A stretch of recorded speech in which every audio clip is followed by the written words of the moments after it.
যে সকালে এবং সন্ধ্যায়, ফজরের পরে এবং সন্ধ্যার মাগরিবের নামাজের পরে আয়াতুল কুরসির এই পাঠ তেলাওয়াত করবে কিংবা পুরো আয়াতুল কুরস তেলাওয়াত করবে, আল্লাহ তাকে সমস্ত যন্ত্রণা থেকে, কষ্ট থেকে, বিপদ থেকে, মুসিবত থেকে, স্ট্রেস থেকে, ডিপ্রেশন থেকে, অ্যাংজাইটি থেকে, সমস্ত কিছুর থেকে আল্লাহ তাকে ফেরেশতার মাধ্যমে রক্ষা করবে। সুবহানাল্লাহ পড়েন। আল্লামা ইকবাল খুব সুন্দর করে লিখেছেন, গম কে বাদ खुशी जरूर आती है और ये खुशी रब के तरफ से ही आती है।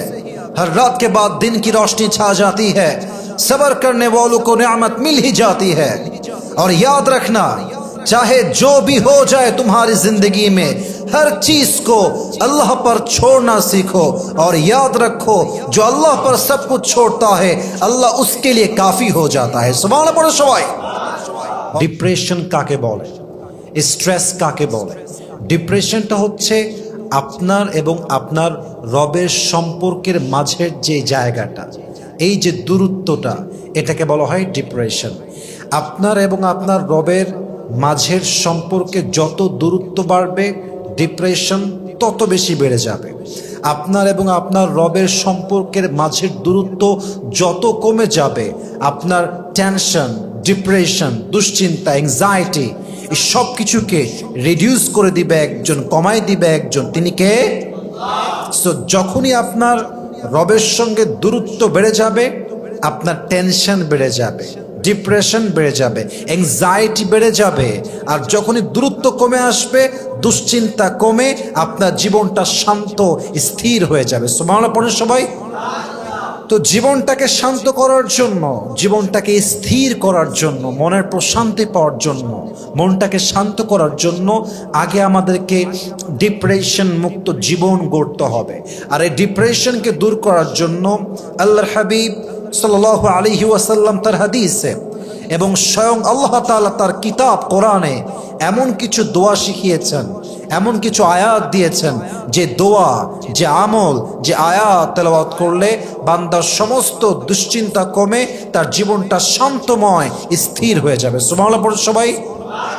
নাম্বার 1, যদি আপনি আপনার জীবনটাকে দুশ্চিন্তা মুক্ত করতে চান, যদি আপনি ডিপ্রেশন মুক্ত করতে চান, number 1, seeking help of Allah subhanahu wa ta'ala in all matters in your life. আপনার জীবনে যাই ঘটে যাক, যত খারাপ মুহূর্তে আপনি পার করেন না কেন, সর্বদা সদা আপনার বিপদের জন্য, আপনার কষ্টের জন্য, আপনার প্রবলেমকে সলিউশন করার জন্য আপনি ডাকবেন একজনকে। বলেন সবাই, তিনি কে? আমি একটা আয়াত শিখাচ্ছি, এই আয়াতটা আপনারা সবাই আমার সঙ্গে উঁচু গলায়, You must have to be loud, উঁচু গলায় আমার সঙ্গে পাঠ করবেন।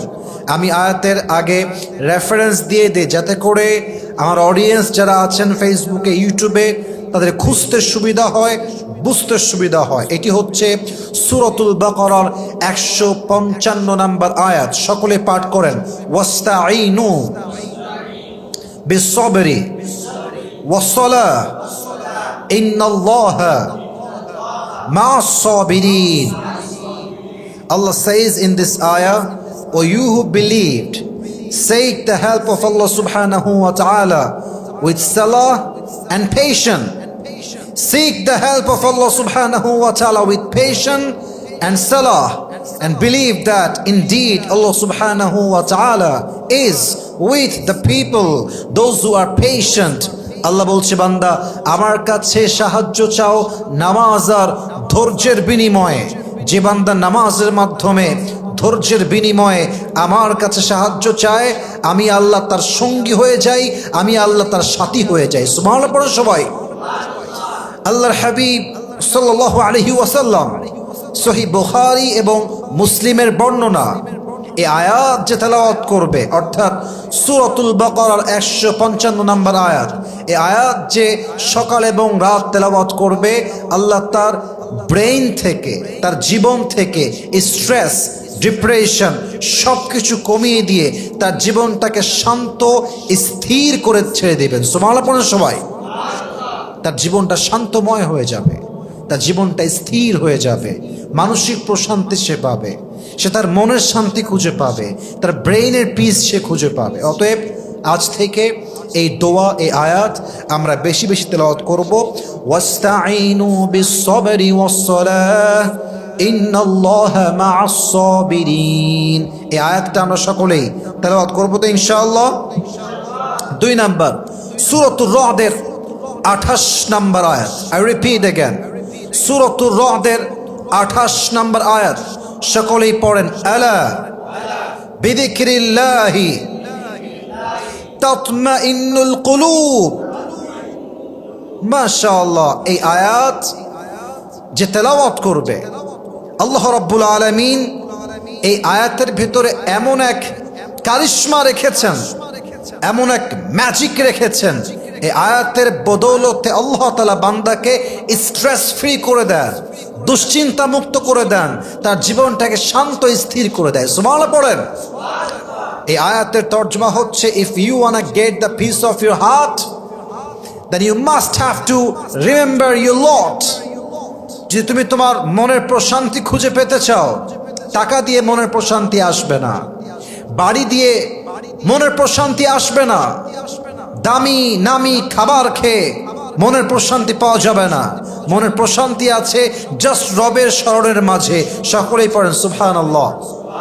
পড়েন সবাই আওয়াজ করে আলহামদুলিল্লাহ। সবাই পড়েন লা ইলাহা ইল্লাল্লাহ। সকলেই পড়েন আল্লাহু আকবার। অতএব সকলেই এই আয়াতটা তেলাওয়াত করবেন, যে আয়াতের মাধ্যমে আল্লাহ তাআলা আপনাকে স্ট্রেস ফ্রি জীবন দান করবে। বলেন সবাই ইনশাআল্লাহ। আর একটি আয়াতের অংশ বিশেষ শিখিয়ে দেই, 4 নম্বর আমল। আগে রেফারেন্স দিয়ে দেই যাতে করে আপনাদের মুখস্থ করতে সুবিধা হয়। সূরাতুল বাকারার 255 নম্বর আয়াত। বলেন সবাই সূরাতুল বাকারার কয়শো 55? 255। আয়াতুল কুরসির একদম ফার্স্ট পার্ট অফ আয়াতুল কুরসি, আল্লাহু লা ইলাহা ইল্লা হুয়াল হাইয়ুল কাইয়্যুম। আল্লাহ ছাড়া উপাসনার যোগ্য কেউ নেই, তিনি জীবিত ও চিরস্থায়ী। আমরা সবাই হলাম অস্থায়ী, চিরস্থায়ী জাস্ট এক সত্তা, তিনি কে? এই আয়াতটা যে তেলাওয়াত করবে, আল্লাহর হাবিব বলেছেন যে সকালে এবং সন্ধ্যায়, ফজরের পরে এবং সন্ধ্যার মাগরিবের নামাজের পরে আয়াতুল কুরসির এই পাঠ তেলাওয়াত করবে, কিংবা পুরো আয়াতুল কুরস তেলাওয়াত করবে, আল্লাহ তাকে সমস্ত যন্ত্রণার থেকে, কষ্ট থেকে, বিপদ থেকে, মুসিবত থেকে, স্ট্রেস থেকে, ডিপ্রেশন থেকে, অ্যাংজাইটি থেকে, সমস্ত কিছুর থেকে আল্লাহ তাকে ফেরেশতার মাধ্যমে রক্ষা করবে। সুবহানাল্লাহ পড়েন। এটা এমন একটা আমল, এই আমলটা করলে আপনার গার্ড হিসেবে ফেরেশতা নিযুক্ত হয়ে যায়, ঢাল হিসেবে তারা কাজ করে, আপনার গায়ে তারা কোনো আঁচ আসতে দিবে না। সুবহানাল্লাহ পড়েন সবাই।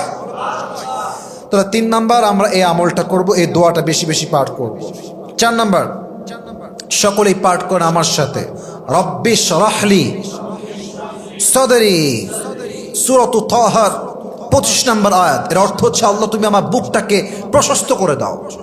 মানে হচ্ছে, আল্লাহ যত কষ্ট আসুক, আমার বুক এতটা প্রশস্ত হবে, এতটা বড় হবে যে আমার বুকের ভেতরে সমস্ত কষ্ট হালকা মনে হবে। আমার বুককে তুমি প্রশস্ত করে দাও।